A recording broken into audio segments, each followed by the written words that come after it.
بچه‌ها، چطوری؟ خیلی خوش اومدید با یه ویدیو دیگه با من. تو این ویدیو قراره با یه رنگ نقاشی کنیم. رنگ‌های آبی، سبز، قرمز و زرد رو داریم قرعه کشی می‌کنیم.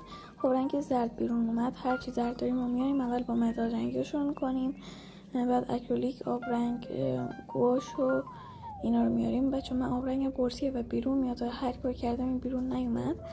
اکریلیک هم دو رنگ داره. از دفتر آب رنگ استفاده می‌کنم چون میشه با همه رنگا روش کار کرد و اصلا کاغذش خراب نمیشه. خب من طراحی انجام دادم. طراحی من انیمه ایه.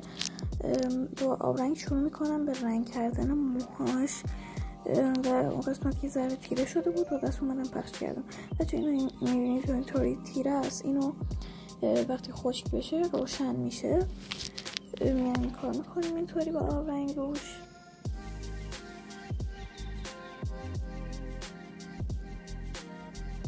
یه سری قسمت از موهاشو که میبینید کار نمیکنم با آب رنگ روش، قسمت رو باید تیره تر بشه و میام با ماژیک میکشم که یه حالت سایه طوری داره موهاش.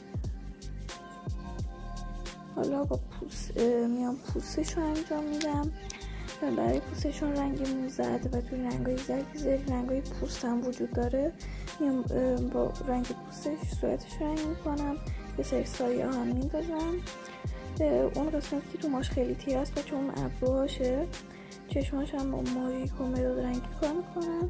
حالا با مداد رنگی تیرم میام توی موهاش و صورتش یه سری سایه ها رو به وجود میارم و یه سری خطوطی که باید پررنگ تر بشه و پررنگ میکنم. لپاش هم باید لپولی باشه و اینطوری میام تیره ترش میکنم.